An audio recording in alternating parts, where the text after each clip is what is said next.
सर्वांना नमस्कार. जय नाना. आपण चैतन्यपीठाच्या युट्यूब वाहिनीवरून गेल्या 4.5 वर्षापेक्षा अधिक काळापासून आत्मसंवाद ही प्रबोधन मालिका प्रसारित करीत आहोत. या प्रबोधन मालिकेमध्ये आपले सद्गुरू आदरणीय बाबा महाराज आपल्याला बहुमोल अशा वेगवेगळ्या विषयांवर प्रबोधन करीत असतात. गेल्या काही पुष्पांपासून आदरणीय बाबा महाराज आपल्याला दत्त पुराणावर प्रबोधन करीत आहेत. आत्मसंवादाच्या मागील पुष्पात दत्त पुराणावर प्रबोधन करताना बाबा महाराज म्हणाले की अशा प्रकारे 17 श्लोकांमध्ये अवधूताने कर्म उपासनेपेक्षा रहस्यातम असलेले तत्व प्रल्हादाला सांगितले. तो प्रल्हादाने त्यांच्या आज्ञेनुसार कर्म करीत आपल्या राज्यात परत गेला, परंतु तो सर्वांपासून अलिप्त होता, कारण तो आत्मदृष्टी त्याला प्राप्त झालेली होती. नंतर विरोचन नावाच्या आपल्या पुत्राला राज्य सोपवून गुरुने दिलेल्या आदेशानुसार सर्व संघ परित्याग करून पृथ्वीवर भ्रमण प्रल्हाद करू लागला. विरोचन सुद्धा वडिलांचे राज्य त्यांच्याप्रमाणे चालू लागला.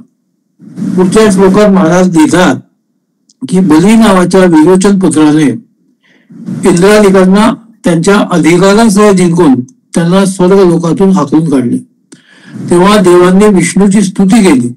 देवांच्या प्रार्थनेने संतुष्ट झालेला भगवान वामन अदितीने केलेल्या पयोव्रताचे फळ अदितीला देण्यासाठी स्वतः अज असूनही तिचा पुत्र झाला. देवांनी भूषवलेला वामन बलीला 3 पावले पृथ्वी मागता झाला. त्यावेळी शुक्राने बलीला अडवण्याचा प्रयत्न केला, तरीही बलीने संकल्प करून दान दिले. तेव्हा विराट होऊन एका पायाने पृथ्वी व्यापून दुसऱ्या पायाने स्वर्ग व्यापून राहिला असता संकल्पमुक्त होण्यासाठी बलीने स्तवन केलेला तो वामन 3रा पाय बलीच्या मस्तकावर ठेवता झाला. तेव्हा प्रल्हादाने प्रार्थना केलेल्या वामनाने बलीला मुक्त करून त्याला सुतलात नेले. त्याचा मुलगा बाण याला देवापासून स्वतः राज्य दिले. बलीचा तो द्वारपाल झाला. याला स्वतः विष्णू सवर्णक मन्वंतरात इंद्रपद देईल असा प्रभाव असलेला भगवान दत्तात्रय आहे. केव्हा तरी पिंगल नावाचा नाग असंस्कृत वेशात माहूरस्थानी जमिनीवर वेद पठण करणाऱ्याला विचारता झाला, अरे कौपिन मौन सूत्र दंड नसलेला तुझा हा कोणता आश्रम आहे? ब्रह्मचार्याची कोणतीच लक्षणे तुझ्यात दिसत नाही. तसेच शमदमानी साधनांचा अभाव असल्याने तुला योगी तरी कसे म्हणावे? शेंडी असूनही काही खाणाऱ्या हे दिगंबरा तुला भिक्षू तरी कसे म्हणावे? हे नग्ना स्त्री व मद्याची इच्छा असणाऱ्या तुला हा कोणी मार्ग सांगितला?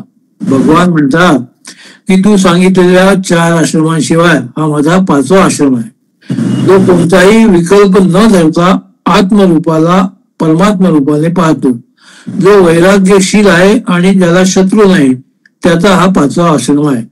जो तो ऐकला असशील किंवा नसशील असे ऐकून हा तेजस्वी अनुसूया पुत्र आहे हे जाणून अत्यंत खिन्न झालेला त्याने दिनवाण्याने त्याची प्रार्थना केली व म्हणाला की मी धाकाने शूद्र अकल्याणकारी बोललो, या वाणीने तुझी निर्वसना झाली आहे, माझे रक्षण कर.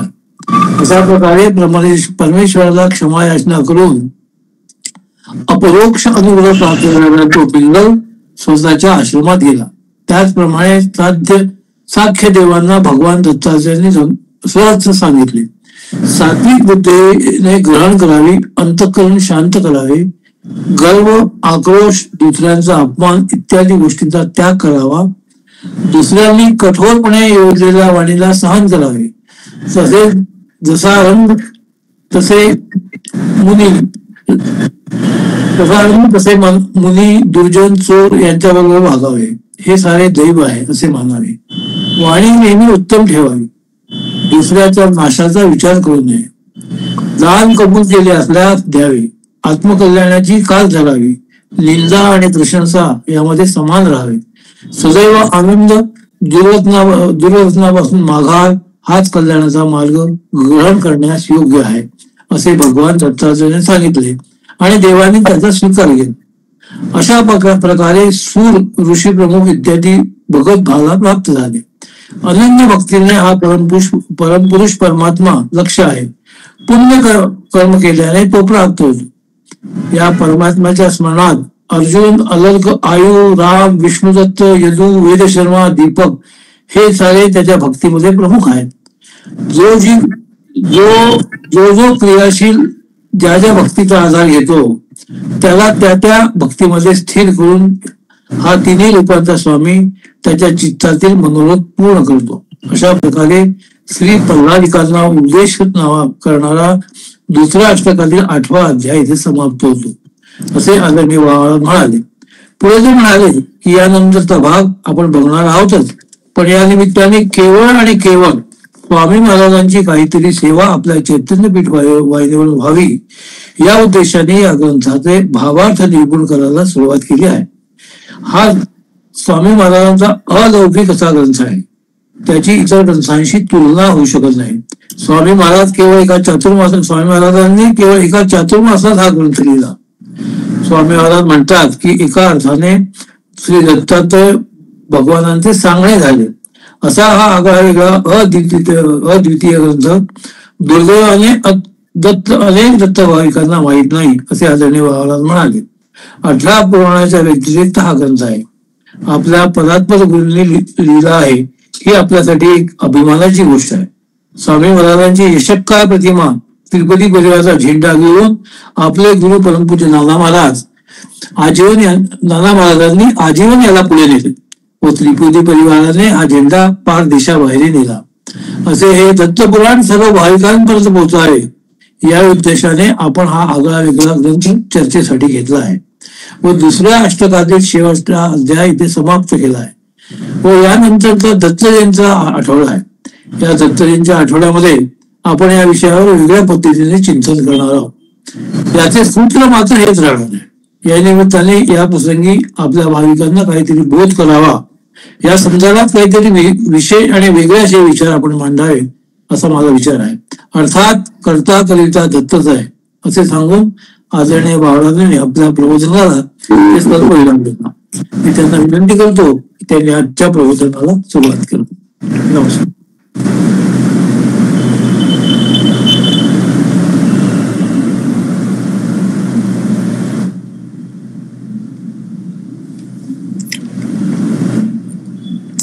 अनुसूयार्ति संभूतो दत्तात्रेयो दिगंबरा स्मर्तुगामी स्वभक्तानां उद्धरतां भवसंकटात्.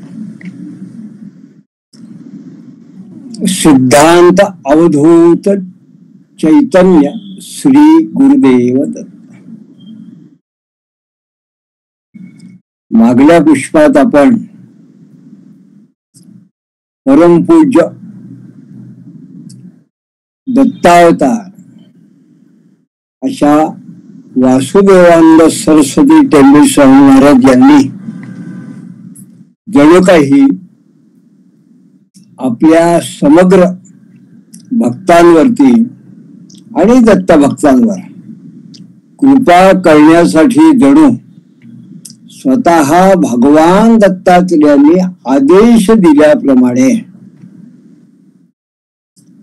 या दत्त पुराण ग्रंथाची रचना केली आणि त्यांच्या शताब्दीनंतर, समाधी शताब्दीनंतर या ग्रंथाचं एक वेगळ्या पद्धतीने अवलोकन करण्याचं भाग्य आज आपल्या सगळ्या दत्तभक्त मंडळींना या दत्त जयंतीच्या निमित्ताने प्राप्त होत आहे.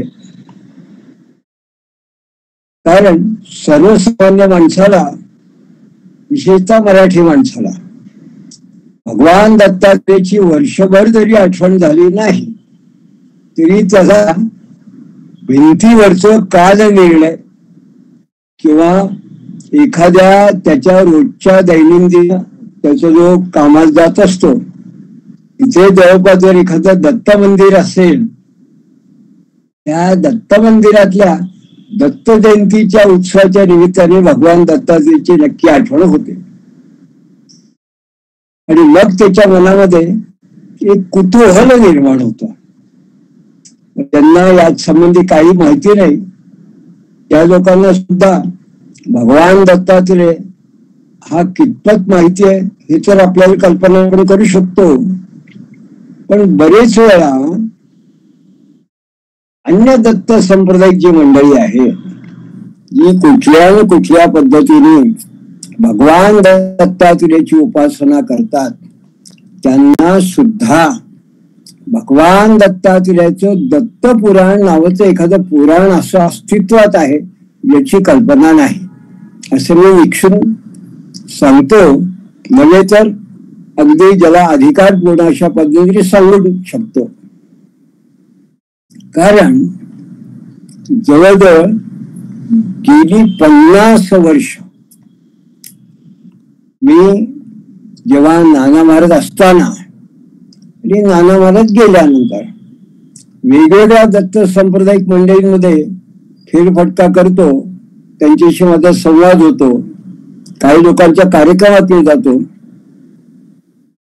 तेव्हा शेकडो नव्हे हजारो लोकांना मी असं सांगू शकतो की अशी मंडळी आहेत ज्यांना दत्तपुराण नावाचा ग्रंथच माहित नाही. ही तर खरी झाली आजची वस्तुस्थिती.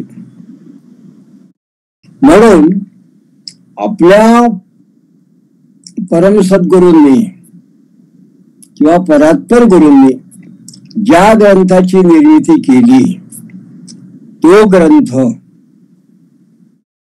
सद्गुरूंची सेवा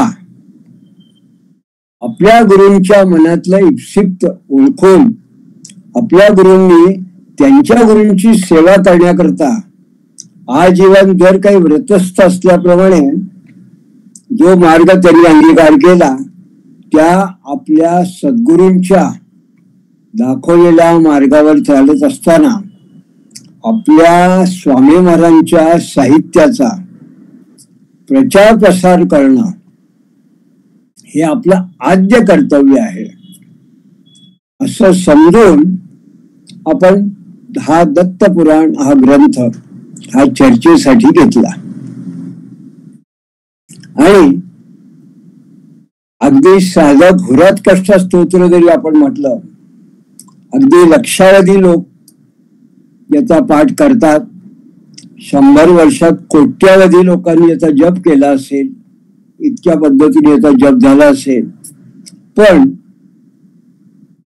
एखाद्या चांगल्या संस्कृत पंडिताला जर तुम्ही दत्तपुराण याच्याविषयी न विचारता केवळ असं म्हटलं की स्वामी महाराजांनी लिहिलेली एखादी रचना याचे अलंकार ओळखून दाखवा,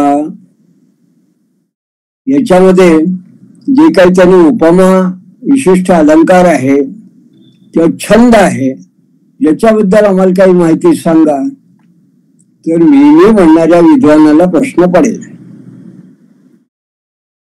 किंबहुना महाराजांचं साहित्य इतकं प्रौढ साहित्य आहे की मी म्हणणाऱ्या अगदी एम.ए. मराठी संस्कृत वगैरे अशा लोकांना सुद्धा त्याची भुरळ पडते नुसतं नव्हे तर त्याची भाषा आणि त्यातलं जी प्रौढ अशी त्यांची प्रवाही अशा पद्धतीच्या रचना आहेत ते पाहिलं तर विद्वान सुद्धा आश्चर्यचकित होतात. स्वामी महाराज जेव्हा अगदी सहज एखादा विषय वेदांतानुसारी पण काव्यात्मक पद्धतीने सांगतात किंवा सहज एखाद्या श्लोकामध्ये एखाद्या संस्कृत काव्य छंदाचा उल्लेख करतात, तेव्हा चांगल्या चांगल्या संस्कृत पंडितांना सुद्धा नतमस्तक व्हावं अशी स्वामी महाराजांची ही प्रकारची जणू काही साहित्य रचना लेखणी आहे. अगदी उदाहरण द्यायचं म्हटलं, हा जो दत्तपुराण ग्रंथ आहे याचे जे पाठ आपल्याला मिळतात वेगवेगळ्या ठिकाणी, याच्यातला दत्तपुराण ग्रंथाचा एक ग्रंथ हा जो आपल्याला साधारणपणे गुजरातहून प्रकाशित झालेला आहे त्याच्यामध्ये सुरुवातीला देव प्रबोध आणि आत्मपूजा दीपिका हे या ग्रंथाचा एक भाग म्हणून सुरुवातीला सांगितलेला आहे.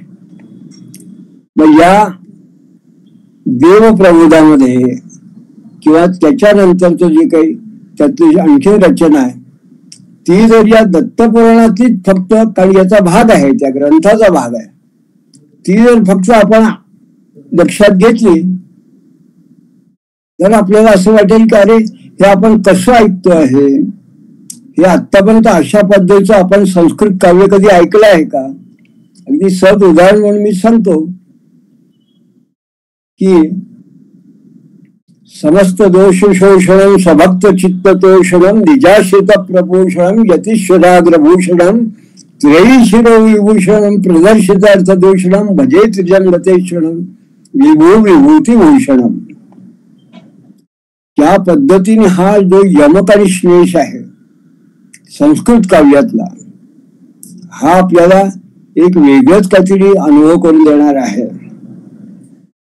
किंवा नित्यो यस्य महिमा नहिमान वेती सत्य महेश भगवन भगवन मुखेड्याः उत्तिष्ठ तिष्ठ अमृतय अमृतैर्वोक्ते गीता गमेश पुर्धा पुर्धामशालीन भक्तेषु जागरि मुदार मुदार भावम तल्पम विधाय सविशेष विशेष हेत यशेष येष सकल सकल स्वीगीतये स्तम जागृहे श्रितपते तपते नमस्ते.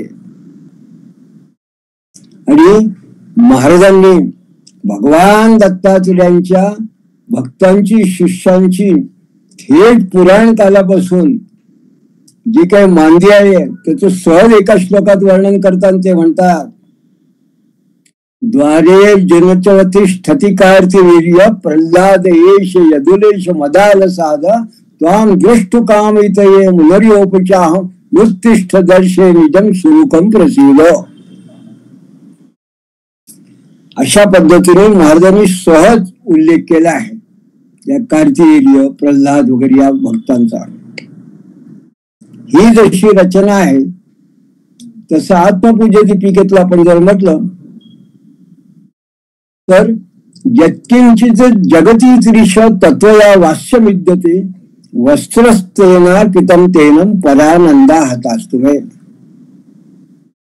काय आहे तर स्वामी महाराज आत्मपूजा दीपिकेमध्ये भगवान दत्तात्रेयाला असं म्हणतात की मी तुम्हाला किंचित असं वस्त्र प्रदान करतो. कसं वस्त्र प्रदान करतो तर यत्किंचित जगती त्रिश, त्रिश म्हणजे हे भगवान दत्तात्रेय, तत्व या वास्य विद्यते, या तुमच्या संपूर्ण वस्त्रांमध्ये जणू काही हे संपूर्ण विश्व तुम्ही आच्छादित केलेलं आहे. असं जे तुमचं स्वरूप आहे त्याच्यामधलं किंचित मात्र असं माझं अस्तित्व आहे. यत्किंचित जगती त्रिश तत्वया वास्य विद्यते, माझं मुळात अस्तित्व यत्किंचित आहे तुमच्या समस्त पसाऱ्या पुढे, जे तुम्ही संपूर्ण जगताला जणू काही तुम्ही आवरण स्वरूप तुम्ही आहात. वस्त्रस्तेना पितम तेनम, तुम्हाला मी वस्त्र अर्पण करतो आहे. वस्त्रस्तेना पितम तेनम परानंदा हतास्तुमे, असं तुम्हाला वस्त्र अर्पण करताना मला अत्यंत आनंद होतो आहे. आता यत्किंचित जगतीश तत्वया वास्य, या ठिकाणी ईश आणि वास्य हा शब्द आला तर याचा परोक्ष संबंध कुठे आहे तर परोक्ष संबंध आहे ईशावास्य इदम सर्व यत्किंच जगत्यां जगत. हे काय आहे तर ईशावास्य उपनिषद, यजुर्वेद संहिताचा 40वा शेवटला अध्यायातलं पहिलं मंत्रोपनिषद ईशावास्य उपनिषद, त्याच्या पहिल्या रुचीतला हा अर्धा श्लोक, ईशावास्यमिदं सर्वं यत्किंच जगत्यां जगत. महाराजांनी काय घेतलं, यातला यत्किंच शब्द घेतला, ईश शब्द घेतला, वास्य शब्द घेतला आणि या शब्दांच्या आधाराने त्यांनी स्वतःचा श्लोक तयार केला. आणि अशा पद्धतीने महाराजांनी काय केलं, थेट उपनिषदांपर्यंत जाऊन त्यातले शब्द दोन काढून एक वेदपाद स्तुती, अर्धा पाद ज्याचा वेदांची शब्द आहे, आणि तो एक वेदांतानुसारी असा एक श्लोक सहज केला.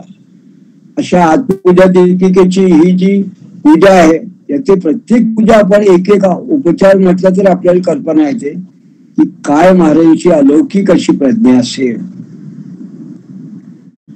आणि मग जेव्हा तेव्हा असं जन्मे न्यूनम सम्मतम शूलदृष्ट्या भूमंतेनु कृषिष्ठ्या नित्यप्रियम स्वप्रम शालिनीयम तस्यात भूतम संपूर्णता शालिनीयम. मग लोकांना कळतं की हे शालिनी किंवा मालिनी अशा प्रकारची जी संस्कृत वृत्त आहे, त्या वृत्तांचा महाराज या ठिकाणी उल्लेख करतात स्वतःच काव्यात्मक पद्धतीने. हे मुद्दाम याकरता सांगितलं की ज्या स्वामी महाराजांनी अशा पद्धतीची रचना केली आहे, जी 100 वर्षानंतर सुद्धा मी म्हणणाऱ्या विद्वानाला स्थिमित करणारी आहे, अशा स्वामी महाराजांचा जो मूळ ग्रंथ, त्या ग्रंथाचा आपण नेमका काय परामर्श घेणार, आपण काय विमर्श घेऊ शकतो, तर आपण फक्त एवढंच करू शकतो की लहान मुलाचे जे बोबडे बोल असतात ते जसे वडीलधाऱ्यानं सुखवतात, तसा माऊलीने जसं एक ठिकाणी म्हटलं की श्री व्यासांचा मागोवा घेतू भाष्यकार ते वाट पुसितू. मी ही न पवतू के जाणे. प्रत्यक्ष माऊलीने सुद्धा असं म्हटलं की मी जेव्हा या गीतार्थाची गोडी ही लोकांसमोर मांडण्याकरता, तो हा गीतार्थ सागरू हा जणू काही समोर आणण्याकरता, वा हे जे देशिकार लेणं आहे जे माऊली तयार केलं, हे समोर आणण्याकरता श्री व्यासांचा मागोवा, मी सुद्धा भगवान वेदव्यासांचा मागोवा घेत आणि भाष्यकाराचे वाट पोसितो. या भगवद्गीतेवरती भाष्यकार म्हणजे आधी शंकराचार्यांपासून जे आचार्य लोक होऊन गेले, त्यांनी जी वाट दाखवली, त्यांची वचन आहे, ती वचन पाहत मी पुढे हळू चाललो. आणि मी ही न पावतो, मी जरी लहान असलो की जाणे, मला नेमकं काय याच्यात कळतंय, पण तरी सुद्धा त्यांचा पाहून मी चालण्याचा प्रयत्न करतो. मग महाराजांनी असं म्हटलं, ज्ञानेश्वर माऊलींनी, राजहंसाची चालणे इथ भूतली जाहले शहाणे, तेथ इतरे काय चालवची ना. राजहंसाचं डौलदार अशा पद्धतीचं जे काही त्याचं चालणं उडणं असतं, ते जरी असलं तर इतर पक्षांनी भ्रमण करू नये का, भरारी मारू नये का, त्या पद्धतीने मी करतो. गुरुचरित्रकारांनी असं म्हटलं, कृष्ण वाकडा दिसे ऊस. ऊस जो आहे तो काळा आणि वाकडा तिकडे असं दिसतो, पण त्यातला जो रस आहे तो उत्तम असतो. त्यामुळे आपली भाषा कशी असो, पण त्याचा मूळ जो गर्भ आहे, मूळ जो सत्व आहे, ते आपण प्रयत्न करतो आहे. आणि गुरुचरित्रकारांनी ते म्हटलं, मक्षिकेच्या मुखातून मधु केवी ग्राह्य होय. मधमाशीच्या मुखातून जे मधु म्हणजे मध तयार होतो, तो लोक आदराने अगदी देवपूजे करता घेतात. ती मक्षिका किती शुद्र कशी का असे ना, पण ते चालतं ना. म्हणून आपण जेव्हा दत्तपुराण हा ग्रंथ परामर्श घेण्याकरता घेतला, तेव्हा आपली एक कल्पना अशी आहे की आम्ही कशा करता या दत्तपुराणावरती हा विमर्शाचा ग्रंथाचा उपक्रम आरंभ केला. तर आमच्या सद्गुरूंनी केलेलं जे साहित्य आहे, ते साहित्य आजच्या तरुण पिढीला, आजची जी भक्त लोक आहेत, आजचे जे आमचे श्रोते आहेत, आजच्या काळात वावरणारी जी मंडळी आहे, त्यांना आधुनिक पद्धतीने त्यांच्यापर्यंत हा महाराजांचा ग्रंथ त्यांच्यापर्यंत पोहोचावा, या ग्रंथाविषयी त्यांच्या मनात आस्था उत्पन्न व्हावी. श्रद्धा तर असतेच, पण जर आस्था उत्पन्न झाली तर कमीत कमी त्यांनी तो ग्रंथ एकदा तरी पाहावा. नाही पाहता आला तर त्यांनी तो ग्रंथ कमीत कमी एकदा विकत घ्यावा आणि स्वतःच्या संग्रही ठेवावा. म्हणजे आपण तो जो ग्रंथ ज्यांनी कोणी यापूर्वी या ग्रंथाचं लेखन केलं असेल त्यांनी सुद्धा स्वामींची सेवाच केली, ज्यांनी हा छापला त्यांनी सेवा केली, त्या स्वामींच्या सेवेमध्ये आपला सुद्धा काहीतरी हातभार लागतो आहे, अशी साधी सोपी कल्पना आपण यामागे ठेवली.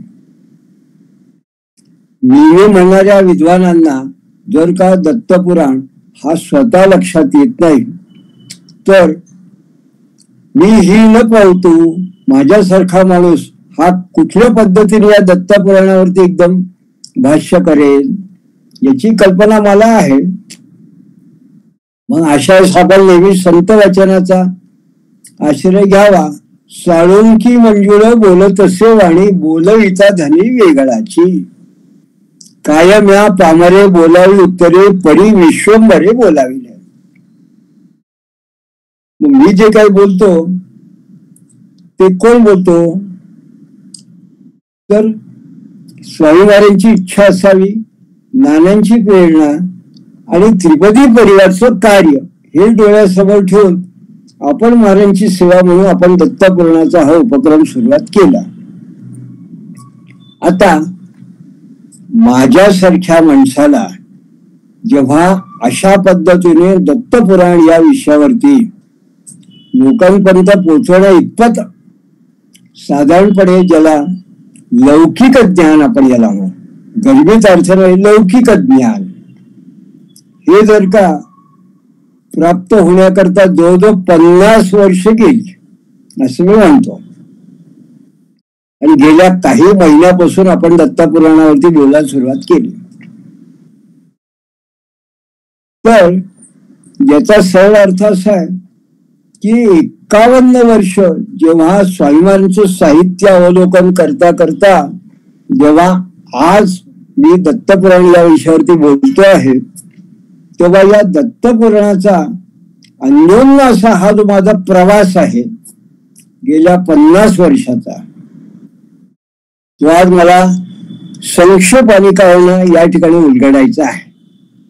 म्हणजे थोडक्यात मी दत्तपुराण या ग्रंथाकडे कसा वळलो. कुणालाही असा प्रश्न पडेल की गुरुचरित्र आहे, भागवत आहे, गीता आहे, अन्य ग्रंथ आहे, या सगळ्या ग्रंथांवरती जेव्हा बोललो त्यानंतर अन्य विषय सुद्धा अनेक आहेत बोलण्याकरता, पण ते सगळे विषय बाजूला ठेवून नेमका दत्तपुराण हा विषय मी का निवडला. मी आणि राजाभाऊ आम्हाला त्रिपदी परिवारच्या माध्यमातून दत्तपुराण हा विषय लोकांसमोर आणावासा का वाटला, याचा एक वेगळा जणू काही आढावा म्हणजे माझा स्वतःचा प्रवास आज या निमित्ताने आपल्या समोर मांडणार आहे. मी जेव्हा असं म्हटलं की 51 वर्ष या वर्षांचा मी उल्लेख केला तर कुठल्याही एखाद्या श्रोत्याला किंवा जो कोणी प्रेक्षक असेल त्याला असा प्रश्न पडेल की यांनी नेमका 51 असा आकडा कसा सांगितला वर्षाच्या दृष्टीने. आता बहुतेक मंडळींना माहिती आहे की याच महिन्यामध्ये मी 75 प्रवेश करतो आहे आणि वयाप्रमाणे 51 वर्ष हे देऊ शकतात. कारण याची कारणमीमांसा अशी आहे की 1970-71 मध्ये साधारणपणे जेव्हा मी नागपूरला माझ्या MSc चा अभ्यास करण्यासाठी नागपूरला माझा जेव्हा निवास होता, त्याच वेळेस गुरुमूर्ती चरित्र हा ग्रंथ प्रकाशित झाला. कुठे प्रकाशित झाला? तर नाना महाराज परिवाराने प्रकाशित केला. कुठे केला? तर इंदोरला केला, नानांच्या समोर केला. आणि नानांचा वय तेव्हा 75 होत. नानांची नुकतीच 75 झाली होती. आणि त्यावेळेस नागपूरला ऑल इंडिया रिपोर्टर्सच्या प्रेसमध्ये चितळे तेव्हा त्यांचे मालक होते. त्यांनी वसंतराव सालपेकर आणि बाळकृष्ण भाले वर या सगळ्या मंडळींच्या प्रयत्नांनी, आणि अर्थात मी त्याच्याबरोबर होतो, त्यामुळे वेगळ्या पद्धतीने या ग्रंथाचं प्रकाशन झालं. हा ग्रंथ जेव्हा प्रकाशित होत झाला 70-71 मध्ये, त्यावेळेस अर्थातच त्या ग्रंथाचं प्रकाशन नागपूरला चाललं असल्यामुळे मला काही वेळा या ग्रंथाचं वाचन करण्याचा मला लाभ झाला. कुठल्या? गुरुमूर्ती चरित्र. गुरुमूर्ती चरित्राचं हे वाचन करत असताना स्वामी महाराजांच्या हयातीत त्यांच्या एका दंडी संन्यासी शिष्याने लिहिलेला हा त्यांचा चरित्र ग्रंथ, तो त्यांच्या दुसऱ्या ब्रह्मचारी शिष्याने म्हणजे रंगादूत महाराजांनी शुद्ध करून प्रकाशित केला. आणि अनेक वर्षपर्यंत तो ग्रंथ उपलब्ध नसल्यामुळे त्यांच्या तिसऱ्या शिष्याने म्हणजे नाना महाराज तारणेकर यांनी त्यांच्या 75च्या निमित्ताने अन्य काही विशिष्ट उपक्रमाचा विचार न करता हा ग्रंथ पुनर्प्रकाशित केला. अशी स्वामी महाराजांच्या शिष्यांची जणू एक प्रकारची परंपरा या ग्रंथाला लाभली, या प्रकाशनाला. आणि आपल्या सगळ्यात महाराजांच्या शिष्यांच्या महत्भाग्याने या ग्रंथाचं प्रकाशन किंबहुना लोकार्पण हे परमपूजनीय सरसंघचालक गोळवळकर गुरुजी यांच्या हस्ते झालं इंदूरला. हा आणखीन एक वेगळा योग. अशा जेव्हा मातब्बर मंडळींकडून हा ग्रंथ प्रकाशित झाला, तेव्हा 50 वर्षापूर्वी 70-71 मध्ये पहिल्यांदा एकदा नव्हे तर अनेक वेळा कुठल्या निमित्ताने मी हा ग्रंथ वाचन केलं, त्याचं अवलोकन केलं.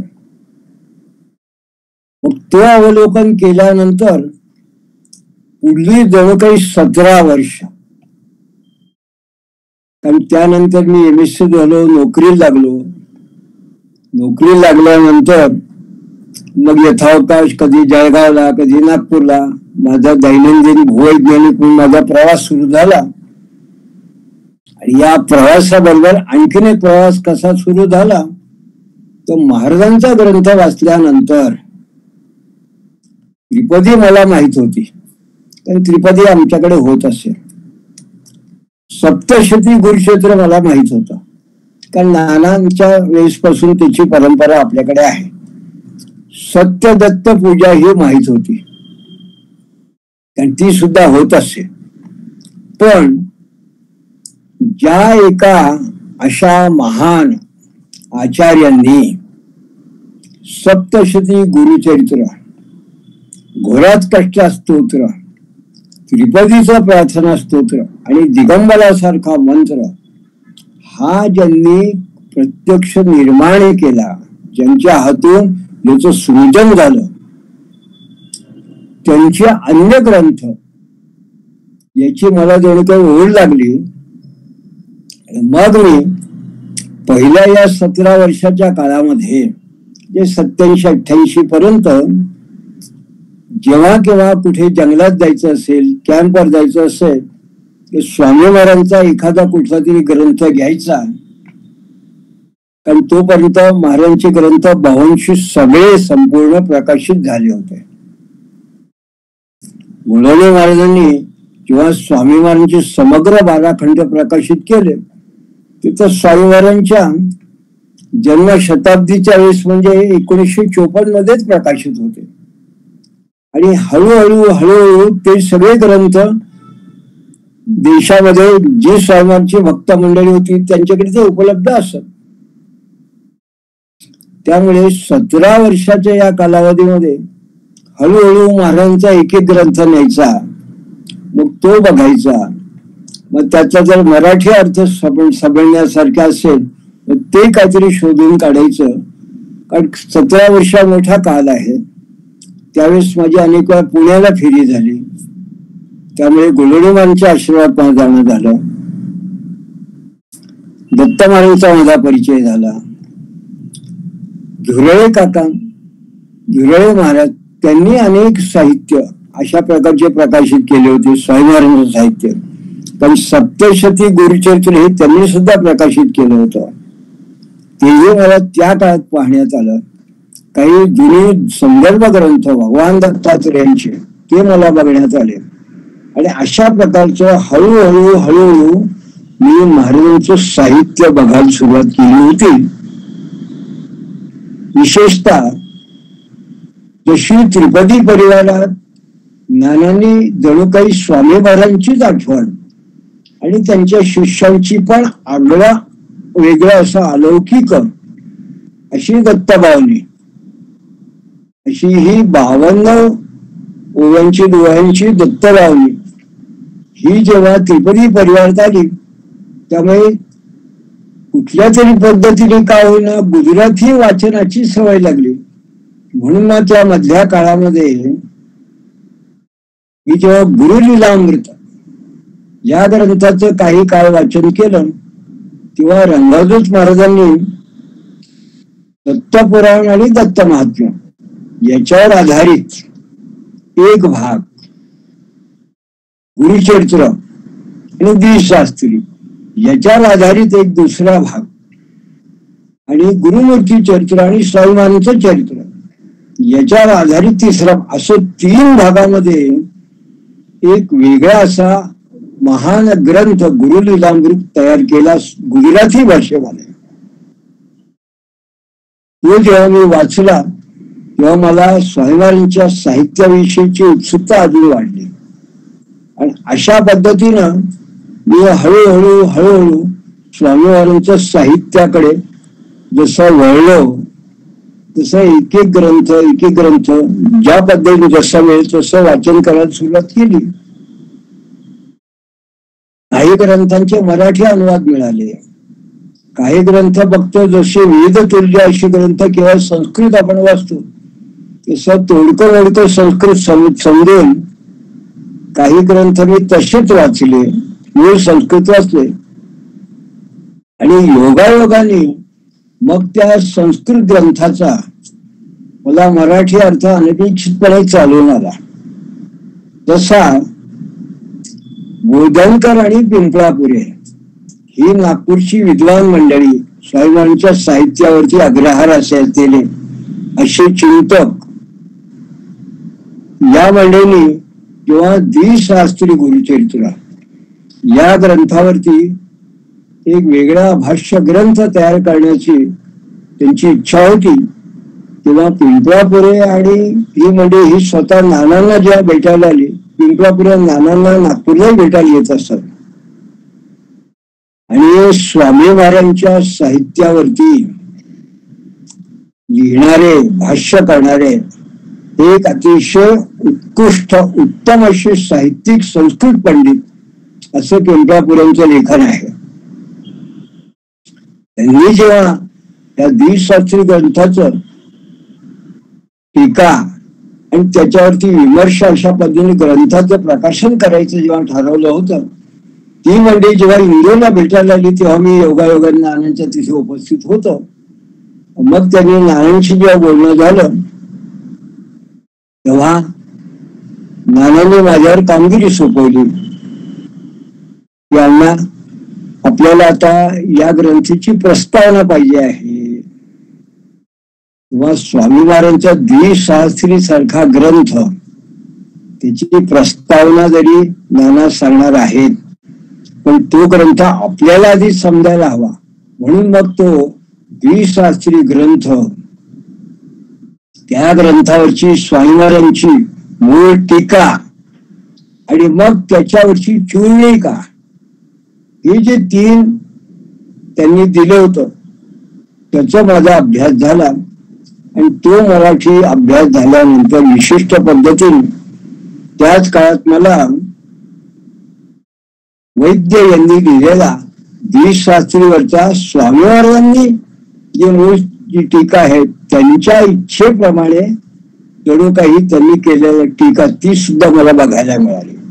आणि अशा प्रकारे स्वामी महाराजांचा द्विशास्त्री हा ग्रंथ हा मी एक वेगळ्या पद्धतीने पहिल्यांदा या विद्वान लोकांनी त्याचा आश्रय घेतला आहे अशा पद्धतीने मी बघितला.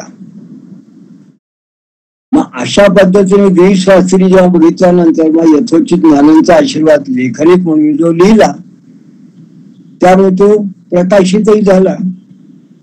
आणि पुढे त्या ग्रंथामुळे स्वामींचे अन्य ग्रंथ याविषयी मला जेव्हा उत्सुकता वाटली तेव्हा मग मी इंदोरला वासुदेव बागेमध्ये पूर्वीच्या काळी ठाकूर आणि मंडळी आणि स्वतः अहिल्याबाई होळकर यांच्या नावाने एक जे प्रकाशन अशा इंदिरावती चॅरिटेबल ट्रस्ट इंदिरावती होळकरनी काही प्रकाशित केली होती पुस्तकं, ती पुस्तकं मला प्राप्त झाली. त्याच्यामध्ये सत्यदत्त पूजा, स्वामी महाराजांनी लिहिलेलं दत्तात्रय सहस्रनाम स्तोत्र आणि गणेश अशी जी काही स्तोत्र आहेत समंत्र, असं साहित्य मी जेव्हा बघितलं तेव्हा माझ्यासारख्या एखाद्या साधारणपणे 40 पर्यंत पोहोचलेल्या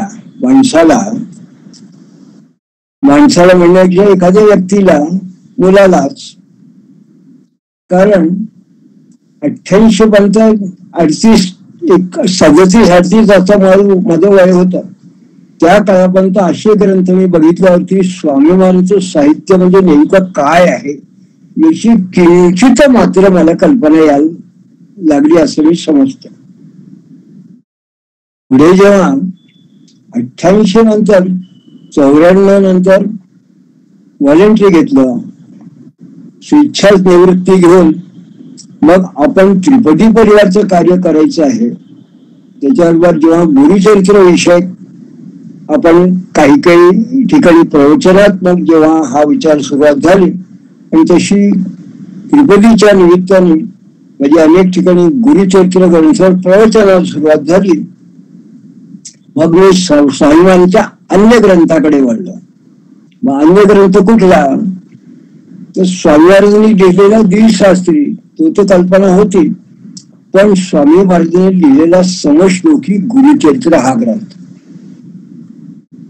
आणि मग असं लक्षात आलं की स्वामी महाराजांनी प्रत्येक जो ग्रंथ लिहिलेला आहे या ग्रंथामागे त्यांचा काहीतरी विशिष्ट उद्देश आहे, काहीतरी त्यांची वेगळी कल्पना आहे. सप्तशती जेव्हा महाराजांनी लिहिली तेव्हा त्याची कल्पना अशी होती की ते सप्तशतीची जणू काही मूळ गुरुचरित्राचं हे सार आहे. आणि या मूळ गुरुचरित्र ग्रंथ हा त्याच्या 16 वेळेच्या ज्या काही त्याच्या मर्यादा आहेत त्या मर्यादेत राहून सर्वसामान्य मंडळींना, विशेषतः महिला वर्गांना वगैरे ज्याचं वाचन करता येत नाही म्हणून त्याची जणू काही संक्षिप्त अशी आवृत्ती, म्हणजे कशी तद्दशांश. मोठं गुरुचरित्र हे 7,500 व्हायचं आणि सप्तशती ही 700 व्हायची, काय ओळावरती म्हणजे बरोबर तद्दशांश. मग अशा पद्धतीने दशांश, अशा पद्धतीने सरळ ओळीबद्ध अशा पद्धतीची रचना केली. कशा करता तर महिलांनी वाचावं, ज्यांना 16 वेळचं फारसं बंधन नाही अशा मंडळींनी वाटावं, किंबहुना ज्यांना अधिकार नाही गीता मंत्र वगैरे अशा मंडळींनी, वैदिक ज्यांचा अभ्यास नाही त्यांनी सुद्धा वाचावं, अशा करता महाराजांनी लिहिला. आणि मग त्याला आशीर्वाद दिला की याचे जर 10 पाठ झाले तर एक मोठं गुरुचरित्र वाचल्यासारखं सम आहे. हे एक सोय व्हावी म्हणून महाराजांनी केलं होतं. पण समश्लोकी जेव्हा महाराजांनी केलं तेव्हा त्यांनी असं म्हटलं की मराठी गुरुचरित्र हे फक्त मराठी लोकांपुरतं आहे, इतरांना त्याचं काय. मग हा ग्रंथ इतर ब्रह्मवंतांना, इतर भाषिक विद्वानांपर्यंत पोहोचावा म्हणून त्यांनी प्रत्येक समोवी संस्कृत श्लोक अशा पद्धतीने हा समश्लोकी हा ग्रंथ त्यांनी निर्माण केला. का तर जे लोक मराठी नाही पण विद्वान आहे, पंडित आहे, त्यांना गुरुचरित्र समग्र वाचता यावं, त्याचं पारायण करता यावं, त्याचं अनुष्ठान करता यावं म्हणून मराठीतून संस्कृत मध्ये हा ग्रंथ महाराजांनी अनुवादित केला. मला असं वाटतं अशा प्रकारचा 100 वर्षामध्ये कुठल्याही त्या काळात महाराजांच्या काळामध्ये केलेला असा मराठी ग्रंथाचा संस्कृत अनुवाद असा कुणीही साहित्य लेखन केलेलं नाही, उपलब्ध नाही. नंतरच्या काळामध्ये अनेक लोकांनी संस्कृत काव्य केली आहे, पण अनुवाद असं संस्कृत मध्ये एवढ्या मोठ्या ग्रंथाचा असं काही आपल्याला दिसत नाही. तो सुद्धा मराठीतून संस्कृत मध्ये समश्लोकी, पण तो महाराजांनी केला. मग मी या समश्लोकीचा सुद्धा हळूहळू अभ्यास सुरुवात जेव्हा केली तेव्हा गुरुचरित्र याविषयी जेव्हा प्रवचन करायचो तेव्हा या समश्लोकीचा काही भाग हा आधारभूत असं लक्षात आला. महाराजांनी यात विशेष काय सांगितलं तेही लक्षात आलं. आणि या द्विशास्त्रीमध्ये किंवा समश्लोकीमध्ये महाराजांनी आणखीन काय केलेलं आहे तेही लक्षात आलं. मग काय केलंय असं मुद्दाम जर सांगायचं म्हटलं, या माझ्या 17 वर्ष ते 34 वर्ष म्हणजे 87-88 ते नंतरच्या 2003 पर्यंतच्या कालावधीत असं थोडक्यात मी सांगतो. या नंतरच्या 17 वर्षाच्या कालावधीमध्ये मी जेव्हा स्वाभिमानीच्या अन्य या ग्रंथांचा अभ्यास सुरुवात केली तेव्हा मला असं लक्षात आलं की महाराजांनी मात्र द्विशास्त्रीमध्ये किंवा अन्य ठिकाणी गुरुचरित्र सुद्धा जिथे कुठे त्यांना वर्णन करायचं आहे त्या ठिकाणी त्यांनी क्षेपक पद्धतीने परशुराम, प्रल्हाद, यदू, अलर्क, कार्तिकेय यांची नावं टाकलेली आहेत. दत्तभाऊनी म्हटलं तर गुरुचरित्र आहे, पण त्यात सुद्धा आपल्याला ही नावं अर्जुन वगैरे ही नावं कळतात. द्विशास्त्री मध्ये आहे.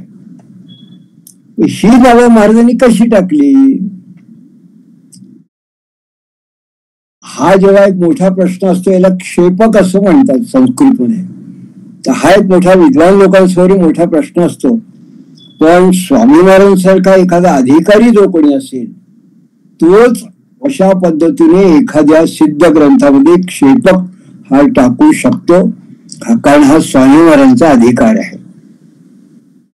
म्हणून या मध्यंतरीच्या काळामध्ये जेव्हा ही प्रल्हाद, यदू, आयु किंवा सहस्रार्जुन किंवा परशुराम यांची जी चरित्र आहे यांची जेव्हा थोडे उल्लेख व्हायचे तेव्हा मला उत्सुकता उत्पन्न झाली की महाराजांच्या या साहित्याकडे. आयुरायाची कथा तिथं सत्यदत्त कथेमध्ये आहे, पण हे वाचत असताना मग हळूहळू जेव्हा या नंतरच्या 17 वर्षाच्या कालावधीमध्ये जेव्हा सुरुवात केली तेव्हा आधी दत्तात्रेय षोडशावतार चरितम तो एक ग्रंथ माझ्या बघण्यात आला महाराजांनी केलेला. मग वेगवेगळे असे काही पुस्तकं मी बघितले आणि एक आगळा वेगळा असा संयोग असा जुळून आला की 2003-04 या वर्षामध्ये स्वामी महाराज सार्ध जन्मशताब्दीच्या निमित्ताने, जन्माला 150 वर्ष पूर्ण झाल्याच्या निमित्ताने वासुदेव प्रबोधिनीची स्थापना झाली. ही वासुदेव प्रबोधिनीची जी स्थापना झाली त्यात माझं महत्भाग्य, नानामाल परिवाराचं महत्भाग्य आणि आपल्या त्रिपदी परिवाराचं महत्भाग्य म्हणजे या प्रबोधिनीमध्ये जी काही संस्थान त्याच्यात सहभागी झाली होती त्याच्यामध्ये आपलं नानामाल संस्थान हे सहभागी झाले पहिल्यांदाच एखाद्या अशा कार्यामध्ये. आणि त्याच्यात माझा त्यामध्ये एक कार्यकारिणीमध्ये एक सदस्य म्हणून माझा त्याच्यामध्ये प्रवास सुरू झाला. माझी त्यात कार्यकारिणी निवड झाली. माझ्या जबाबदारी टाकण्यात आली की स्वामी महाराजांचा साहित्याचा प्रचार प्रसार करणं, त्यांचं साहित्य प्रकाशित करणं आणि त्या प्रकाशित करण्याच्या मागे एक आगळा वेगळा आणखीन त्यातला महत्वाचा भाग म्हणजे स्वामी महाराजांचं साहित्य हे फक्त मराठी किंवा संस्कृत एवढ्याच फक्त त्यांच्या भक्तांपुरतं सीमित न राहता त्याचा हिंदी, इंग्रजी, संस्कृत, गुजराती, अगदी दक्षिण भाषेत सुद्धा तेलुगू वगैरे भाषेत त्याचा अनुवाद व्हावा अशी एक आगळी वेगळी जबाबदारी ती जी आमची कमिटी होती तेव्हाची समिती त्यातर्फे मी जात होतो अशी आमच्यावर एक जबाबदारी टाकणार आहे. आणि त्यावेळेस खऱ्या अर्थाने मला असं वाटलं की आपल्या या आतापर्यंतच्या 1970-71च्या त्या गुरुमूर्ती चरित्राच्या त्या अभ्यासानंतर 34 वर्ष आपण जो काही स्वामीवारांची सेवा केली असेल, ग्रंथाचं वाचन केलं असेल, त्या निमित्ताने महाराजांचं त्रिपदी परिवारचं आपण कार्य केलं असेल, त्याचा जणू काही प्रसाद म्हणून आता आपल्याकडे हे महाराजांनी सोपवलेलं हे आपल्याला काम आहे. कारण प्रत्यक्ष त्यांची प्रतिमा आहे काय, त्यांचं स्थान गौडेश्वर संस्थान, तिथूनही जणू काही आपल्याला मिळालेली महाराजांची आज्ञा आहे असं समजून मग त्या प्रबोधिनीच्या स्थापनेनंतर मी खऱ्या अर्थाने स्वामी महाराजांच्या वाङ्मयाचा एक वेगळ्या पद्धतीने जणू काही विमर्शात्मक पद्धतीने परीक्षण, अवलोकन, अनुवाद अशा वेगवेगळ्या पद्धतीने मी त्या प्रबोधिनीच्या निमित्ताने इकडे वळलो. आणि मग स्वामी महाराजांचं जणू काही समग्र साहित्य हे आपल्याला एक एवढं मोठं प्रचंड कार्य आहे हे लोकांसमोर आणणं हे जणू नानांनी आपल्या हातात दिलेलं कार्य आहे असं समजून मग मी या मार्गावर जेव्हा सुरुवात केली तेव्हा पहिल्यांदा माझ्या समोर जो ग्रंथ आला तो म्हणजे दत्तमहात्म्य. या दत्तमहात्म्य ग्रंथाची एक वेगळी भुरळ मला पडली. ती का? मी पुन्हा आपल्याला आठवण करून देतो. मी दत्तपुराण या ग्रंथाकडे कसा वळलो हेच आज माझा विषय आहे या ठिकाणी सांगायचा. तर दत्तमहात्म्य हा ग्रंथ जेव्हा मी वेगळ्या पद्धतीने वाचत घेतला तेव्हा महाराजांनी त्यात असं नमूद केलं आहे, मंदानुमध्ये औपनिषदिक ज्ञान म्हणजे उपनिषदांचं जे ज्ञान आहे ते सामान्य माणसाला लक्षात येणार नाही. म्हणून महाराजांनी काय केलं की दत्तपुराणातले जे 8 अष्टक आहे त्यातील फक्त ही भक्तिविषयक अष्टक आहेत. भक्तिविषय ज्याच्यात आपण मागल्या पुष्पामध्ये अधर्कांनी कुठली भक्ती केली, परशुरामांनी कुठली भक्ती केली, यदुनी कुठली केली, कार्तिवीर्याने कुठली केली, प्रल्हादांनी कुठली केली, या सगळ्या भक्तींचा जसा परामर्श महाराजांनी एका श्लोकात सांगितला या भक्तीचा जो मुख्य भाग आहे तो सांगण्याकरता महाराजांनी असं म्हटलं की मी या ग्रंथाची रचना करतो आहे. कुठली? दत्तमहात्म्य हा ग्रंथ सिद्ध केला. मग हा ग्रंथ जरी महाराजांनी सिद्ध केला फक्त भक्ती हा प्रधान की त्यात तत्वज्ञान आहे, त्यात बोध आहे, दत्तपुराणातल्या कथा आहे आणि दत्तपुराणातला वेदांती आहे. पण आणखीन काय आहे म्हटलं तर ग्रंथ मराठी आहे. पण या दत्त महात्म्य ग्रंथातले शेवटले जेव्हा 34च्या पलीकडचे अध्याय जर बघितले तर जसं सप्तशती गुरुचरित्रामध्ये प्रत्येक दुसरं किंवा तिसरं अक्षर आपण काही महाराजांच्या श्लोकात बघतो ते पाहिलं, जसा 15वा अध्याय तयार होतो तसं या दत्त महात्म्याच्या या ग्रंथामध्ये स्वामी महाराजांनी मुंडकोपनिषद आणि ईशावास्य उपनिषद आणि स्वस्ति इंद्र हा मंत्र, शांती मंत्र, हे त्याच्यामध्ये महाराजांनी उपनिषद टाकलेला आहे. मंत्रगर्भ उपनिषद मराठी ओळीमध्ये. हा जेव्हा मला शोध लागला तेव्हा आपल्याला साहित्य क्षेत्रात महाराजांचा एक खूप आगळ्या वेगळ्या शोध लागल्या असं मला भरून आलं. पण तोपर्यंत मी जेव्हा पहिल्यांदा असं बघितलं तेव्हा माझ्याकडे जे पुस्तक होतं त्याच्यामध्ये तेथे अक्षर जे आहे त्यावेळी पेन्सिलने खाली खून केली आणि मग ईशावास्य उपनिषद कसं तयार होतं ते मी बघितलं.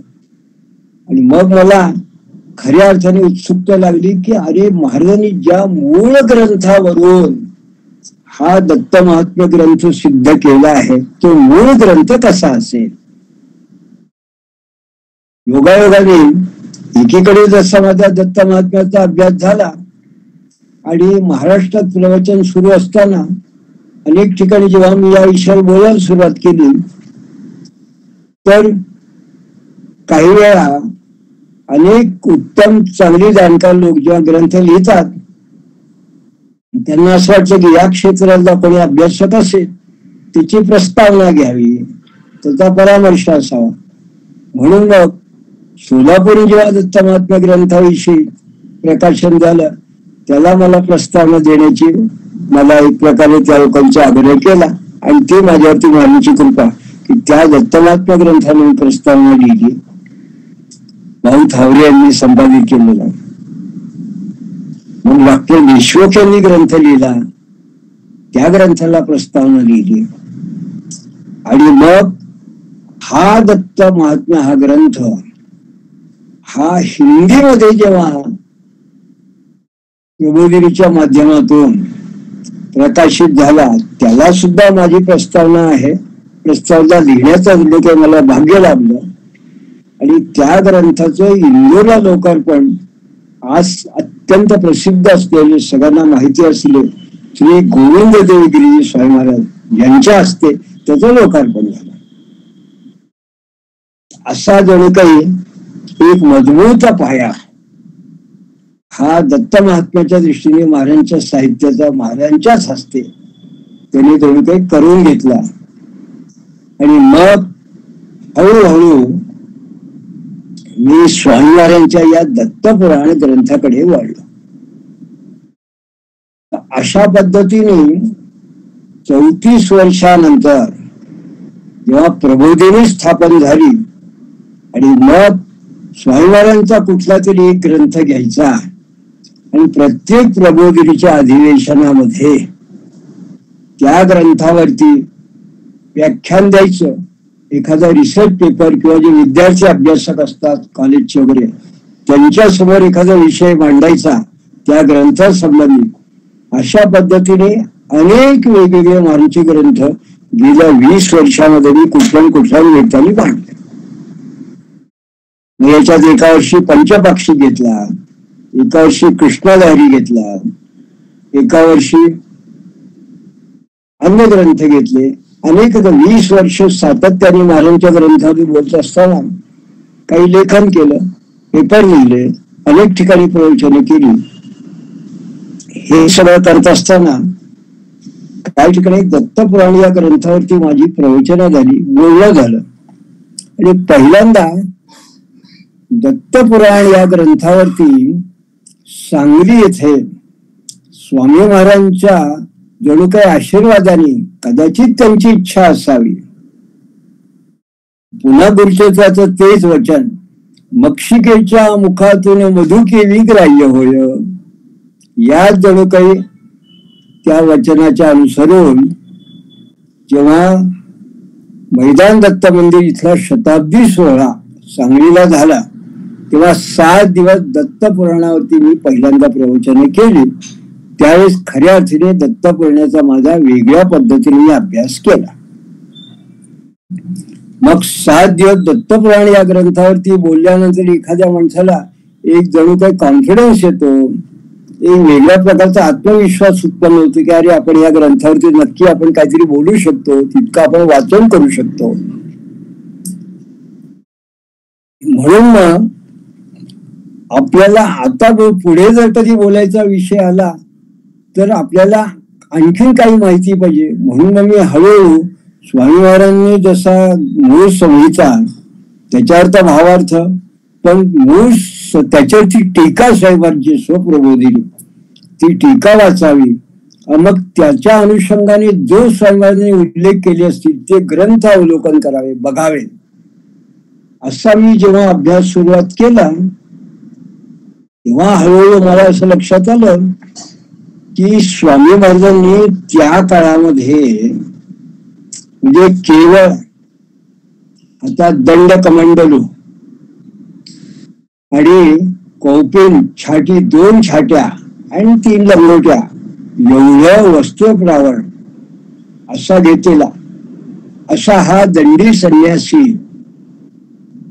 जो फक्त 3 घरी भिक्षा घेतो आणि अत्यंत कर्मठ अशा पद्धतीने काही देशाटन करायला निघतो असा संन्यासी जंगलातून रानावनातून गावाच्या बाहेर कुठेतरी वस्तीला राहतो आणि कमरेला बोरू आणि कागदाची एखादी ग्रंथाची चोळत काही कागद अशी जवळ ठेवतो आणि मग कधी ब्रह्मावर्ताच्या ठिकाणी कधी महत्पूरच्या ठिकाणी दत्त पुराणासारखा ग्रंथ निर्माण करतो किंवा महत्पूर सारख्या ठिकाणी काळेश्वरच्या मंदिरात त्या काळात जिथे चिट्टाखरू आपल्याला आजच्या काळात सुद्धा दिसत नाही, संध्याकाळनंतर दिवा उजेडच्या बाजूला तिथे एक क्षिप्रा नदीच्या काठावर बसून दत्त महात्म्यासारखा ग्रंथ लिहितो.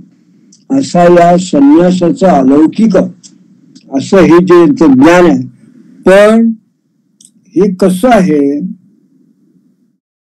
तर एखाद्या व्यक्तीने त्याच्या कल्पनेने स्वरचित अशा पद्धतीने काव्य करावं अशा पद्धतीचं हे काव्य नाही आहे. केवळ विशिष्ट स्वतःचा काही श्लेष छंदालंकार यांनी युक्त अशी काहीतरी प्रज्ञा असं काहीतरी साहित्य निर्माण करावं असं नाही आहे. तर त्यात काय आहे हा वेगळा एक अतिशय वेगळ्या प्रकारचं संहतीकरण आहे. कसं आहे संहतीकरण तर याचा जेव्हा मी शोध घ्यायचा प्रयत्न केला तेव्हा मला असं लक्षात आलं की अरे स्वामी महाराजांनी हे जे लिहिलेलं आहे हे आणखीन कुठल्या कुठल्या ग्रंथांमध्ये आहे पण त्याच्यावर स्वामी महाराजांनी संस्कार केले आहे.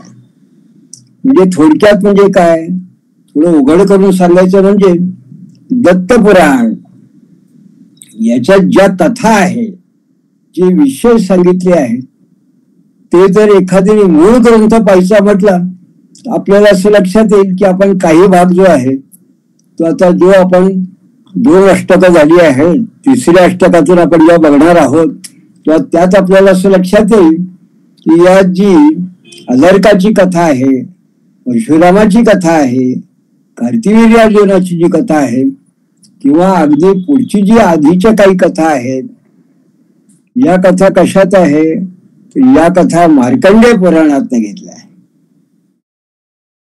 आपण मार्कंडेय पुराणाच्या अध्यायातल्या कथा घ्या आणि दत्त पुराणातल्या कथा घ्या आपल्याला असं वाटेल की स्वामी महाराजांनी अगदी यथोचित आजच्या काळाच्या अनुसरून त्या मार्कंडेय पुराणातला हा जो कथा आणि तो भाग आहे तो बरोबर फार विषय बदल न करता तसा आपल्या करता म्हणून त्यात आणलेला आहे.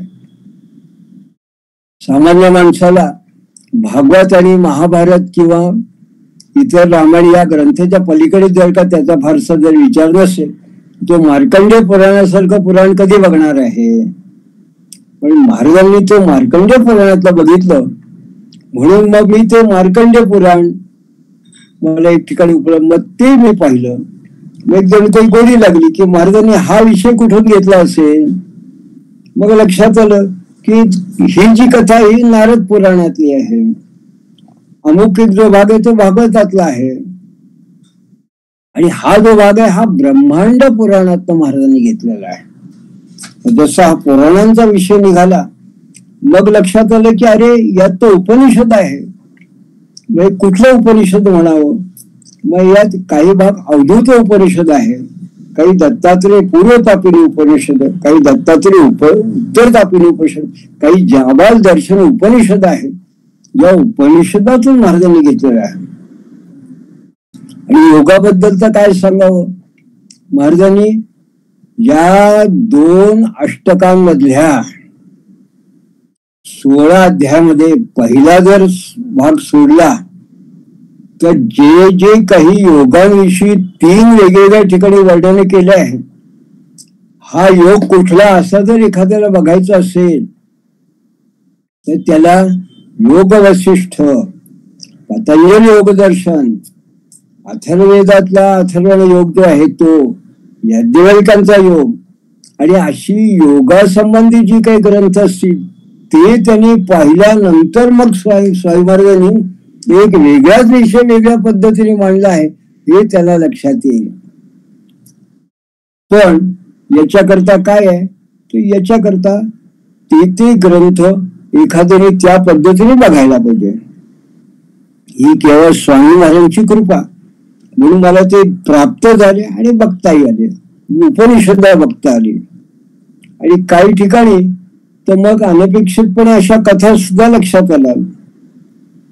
म्हणून जेव्हा मागल्या पुष्पामध्ये आपण प्रल्हादाची कथा आपण बघितली, या प्रल्हादाला जेव्हा अवधूतांनी म्हणजे दत्तप्रभूंनी उपदेश केला, ही कथा जेव्हा महाभारताच्या ठिकाणी आपण बघतो किंवा भागवतात काही ठिकाणी कदाचित उल्लेख असेल, पण ही जी कथा आपण बघितली तर यात अद्गर वृत्ती आणि मधुमक्षिका वृत्ती, मधुवृत्ती, हे जे काही आहे हे थेट महाभारतापासून इकडे आलेला आहे.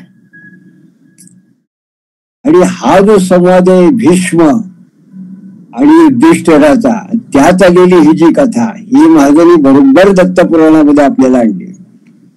हे जे महाराजांचं विशेष असं जे संहतीकरण आहे, हे संहतीकरण हा खऱ्या अर्थाने इतका आगळा वेगळा असा हा जो ग्रंथ आहे.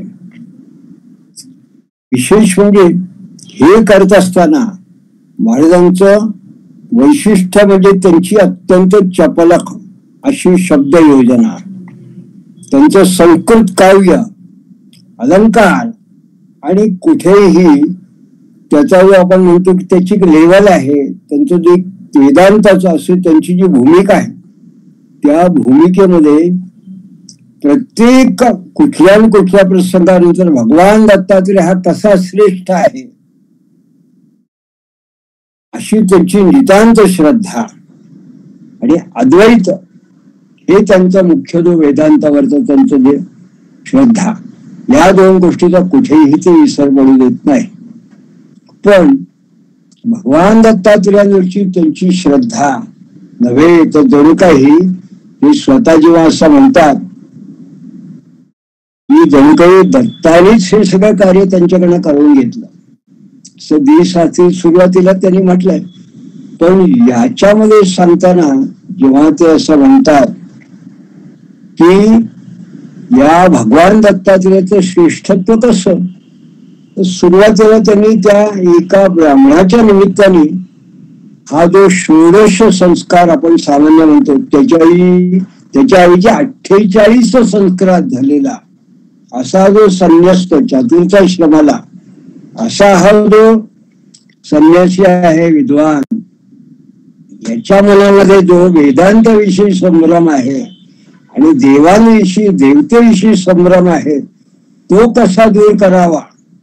म्हणून महाराजांनी जेव्हा सुरुवात केली तेव्हा आपल्याला असं लक्षात येतं की हा जो यती आहे हा जेव्हा दत्तात्रेयाला विचारतो की सांख्य काय म्हणतात, मग न्यायशावाले काय म्हणतात, वेदांती काय म्हणतात, मग त्याला आपण म्हणतो की मीमांसक काय म्हणतात, मग पूर्व मीमांसक काय म्हणतात, उत्तर मीमांसक काय म्हणतात, अशा पद्धतीने चर्चात्मक पद्धतीने जेव्हा तो विषय महाराजांनी सुरुवात केली मांडायला, तेव्हा त्या काळामध्ये सुद्धा वैदिक लोकांमध्ये वेदांत विषयक जी काही चर्चा होत असेल ती महाराजांनी समोर आणली आणि त्याला जणू काही या दत्त पुराणाचा एक वेगळा अलंकार असा केला.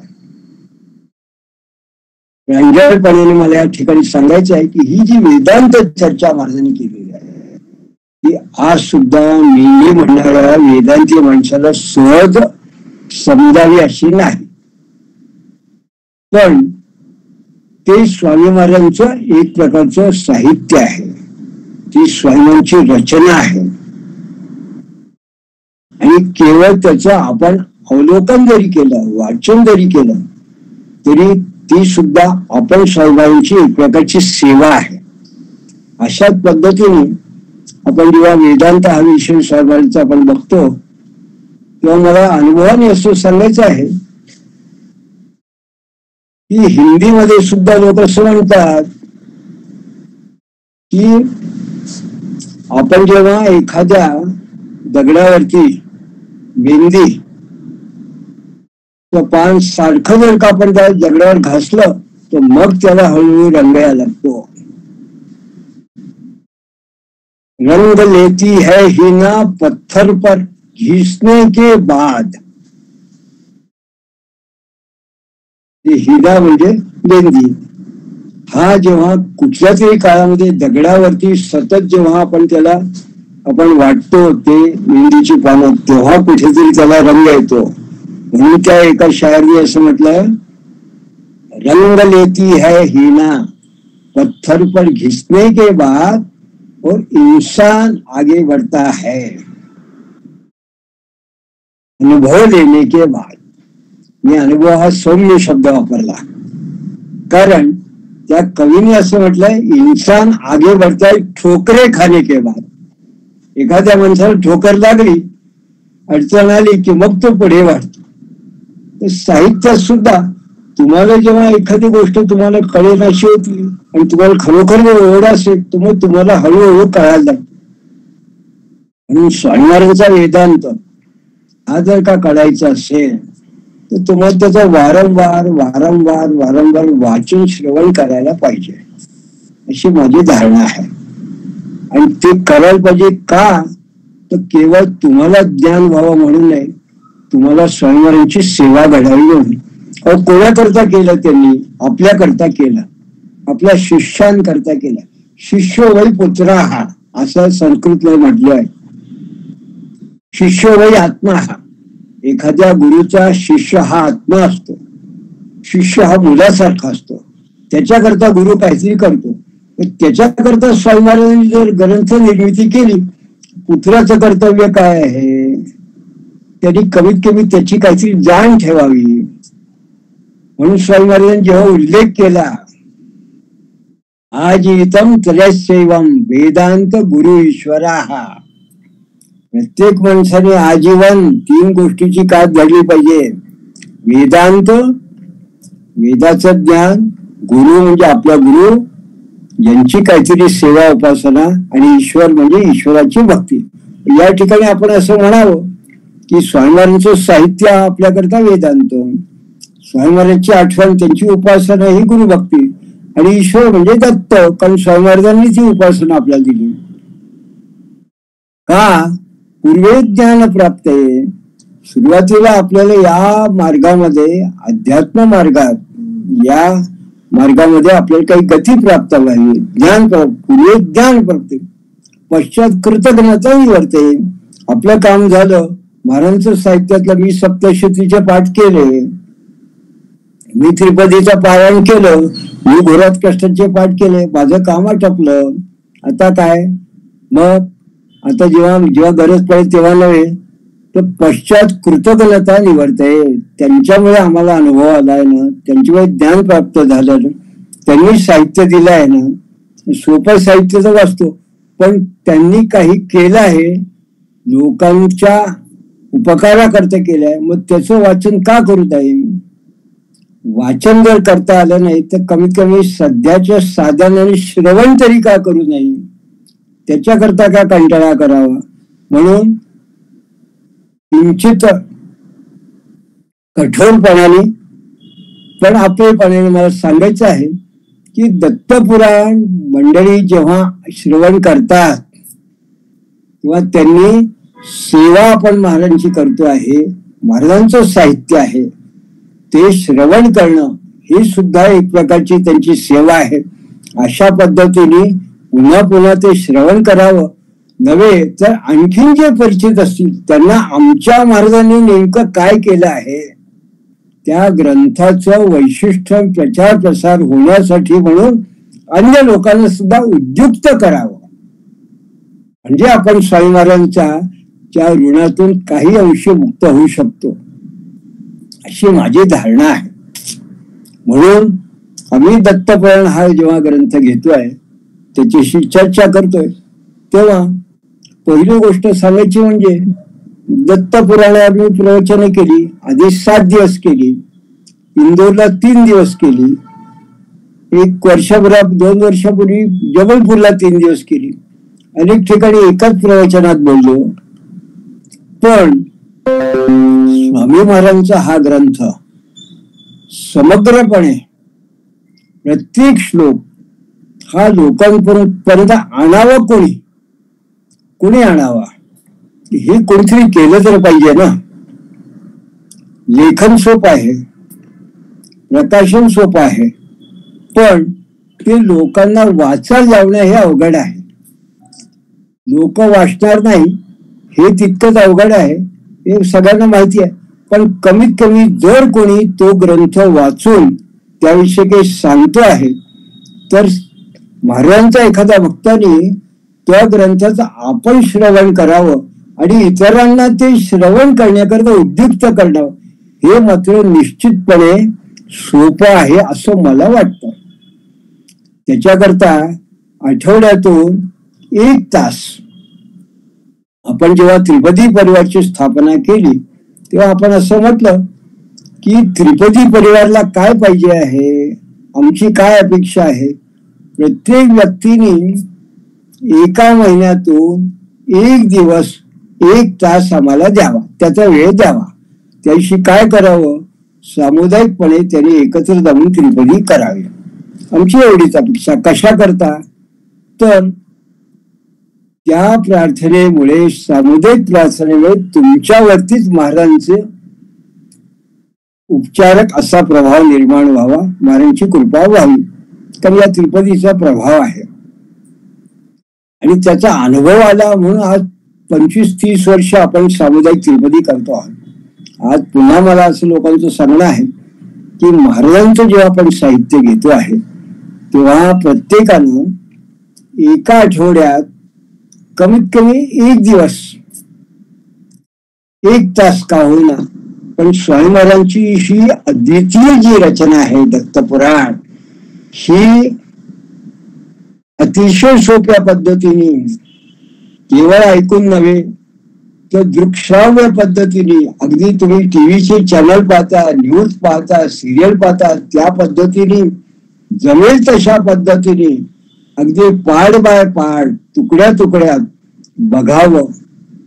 म्हणजे त्रिपदी परिवार चैतन्यपीठ ज्या पद्धतीने स्वामीवारांचं साहित्य जास्तीत जास्त लोकाभिमुख करण्याचा प्रयत्न करतो आहोत त्याला चालना मिळेल. काहीतरी आपल्याला त्या निमित्ताने लोकांपर्यंत आपण हा ग्रंथ पोहोचवत आहे याचं समाधान मिळेल आणि त्या समाधानामध्ये जो कोणी व्यक्ती हे कार्य करतो आहे तो सुद्धा सहभागी आहे अशी आमची धारणा आहे.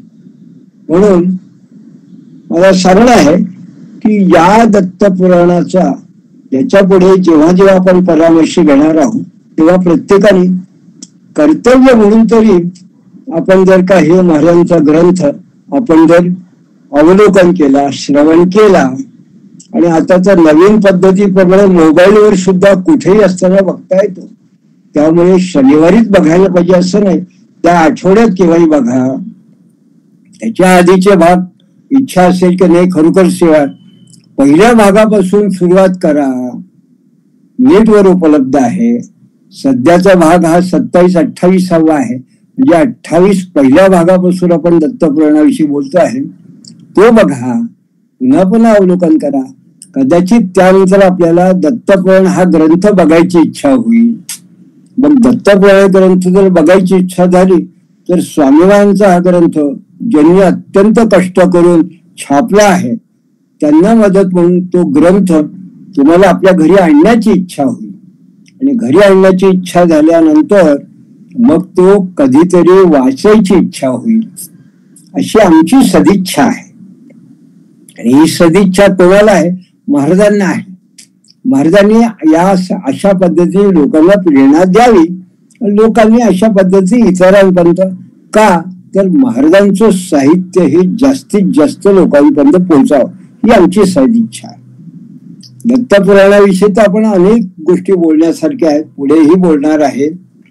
पण आज जेव्हा मी दत्तपुराणाविषयावरती बोलायला जेव्हा सुरुवात केली तेव्हा मला एक साधी सोपी कल्पना अशी होती की मी दत्तपुराणाकडे कसा वळलो. तर गेली 50 वर्ष जेव्हा या दत्तपुराणा विशिष्ट मला जो स्वामींचा साहित्याचा अभ्यास केला आणि मग गेल्या 14-15 वर्षापासून दत्तपुराणावरती प्रवचन केल्यानंतर जेव्हा मला असं वाटलं की नाही हा महाराजांचा अद्वितीय असा ग्रंथ, तो दत्तपुराणातल्या या कथा सुद्धा आणि यातलं तत्वज्ञान हे स्वतःला दत्त संप्रदायिक म्हणवणारे केवळ भक्त नव्हे, उपासक नव्हे, तर अगदी हिंदी भाषिक क्षेत्रातले जे मोठमोठे महंत आहे, आखाडे आहेत, महाराज आहेत, स्वामी आहेत, आचार्य आहेत, त्यांना सुद्धा माहिती नाही. म्हणून आपण हा ग्रंथ जसा मराठी भाषिकांपर्यंत पोहोचवण्याचा प्रयत्न करतोय तसा मी हा ग्रंथ हिंदी भाषिक लोकांपर्यंत पोहोचवण्याकरता त्याचं प्रकाशन करतोय. मी माझ्या पद्धतीने सेवा करतो आहे, कारण आपल्या समोर आदर्श आहेत. स्वामी महाराजांचा जो ग्रंथ आहे त्याच्यावर त्या काळामध्ये लोकांनी मराठी टीका लिहिली, ती प्रकाशित केली. पुढे त्याच्यावर गुजराती टीका लिहिली, तो ग्रंथ माझ्याकडे आहे. काही वर्षापूर्वी ज्ञानेश्वर संस्थांनी दत्त पुराणावरती इंग्रजीमध्ये टीका लिहिली, तो ग्रंथ माझ्याकडे आहे. अशा प्रकारे दत्तपुराण ग्रंथावरती काम करणारी मंडळी आहेत. पण या सगळ्या मंडळींच्या बरोबर आपण त्रिपदी परिवारतर्फे हिंदीमध्ये टीका आपण करतो आहे. हिंदी ग्रंथ यथावकाश प्रकाशित आहे. पण हा जो दृक्श्राव्य पद्धतीने दत्तपुराणाच्या प्रत्येक श्लोकाचा परामर्श घेण्याचं जे कार्य आपण करतो आहे हे मात्र मी निश्चित सांगतो की स्वामी महाराजांच्या आतापर्यंतच्या कुठल्याही परंपरेत असलेल्या शिष्यवर्गांकडून केलेलं नाही. ती संधी स्वामी महाराजांनी आपल्याला दिली आहे, त्रिपदी परिवाराला दिली आहे. या निमित्ताने स्वामी महाराजांनी जणू काही आपलं नियोजन केलं आहे आणि या निमित्ताने प्रबोधिनीच्या करता एक वरिष्ठ म्हणून माझी जणू काही नियुक्ती केली गरुडेश्वर संस्थांनी. ही सुद्धा स्वामी महाराजांची कृपा आहे. तर याच्याकरता आपण खऱ्या अर्थाने ही सेवा आपली महाराजांना पोचावी म्हणून आपण हा दत्तपुराण ग्रंथ आपल्या पद्धतीने प्रत्येक श्लोकाचा मराठी विमर्श घेऊन अन्य ग्रंथांच्या आधाराने आपण आज इथे घेतो आहोत. तेव्हा आता पुढला जो आपला भाग आहे त्या भागामध्ये हळूहळू आजचं माझं या दत्त जयंतीच्या निमित्ताने जे लोकांसमोर सांगणं आहे ते कितपत लोकांपर्यंत झिरपत आहे, कितपत लोकांपर्यंत पोहोचत आहे याचा आम्ही अनुभव घेणार आहोत. आम्ही फक्त महाराजांना प्रार्थना करणार आहोत की तुझी करता आणि करविता शरण तुला भगवंता. तुम्ही जर आम्हाला प्रेरणा दिली असेल की या दत्तपुराण ग्रंथ हा लोकांपर्यंत पोहोचावा, लोकांनी याचा संग्रह करावा आणि त्रिपदी परिवाराने लोकसंग्रह करावा, ही जर तुमची इच्छा असेल तर तुमच्याच इच्छेने तुम्ही लोकांच्या मनातील जागृती करा. तुम्ही लोकांना तशी प्रेरणा द्या. आणि आमची केवळ एकच इच्छा आहे की हा ग्रंथ जगाच्या कानाकोपऱ्यामध्ये दत्त भक्तांमध्ये पोचला पाहिजे. तेव्हा एवढीच स्वामीवारांसमोर प्रार्थना करून धर्मे प्रीतीम सन्मतीम देहि भक्तीम सत्संगाप्तीम देहि भुक्तीम च मुक्तीम भावासक्तीम चाखिलानंद मूर्ते घोरात कष्टात उद्धरास्मान नमस्ते. एवढं सांगून आज मी आपला विषय इथे थांबवतो. अवधूत चिंतन श्री गुरुदेव दत्त.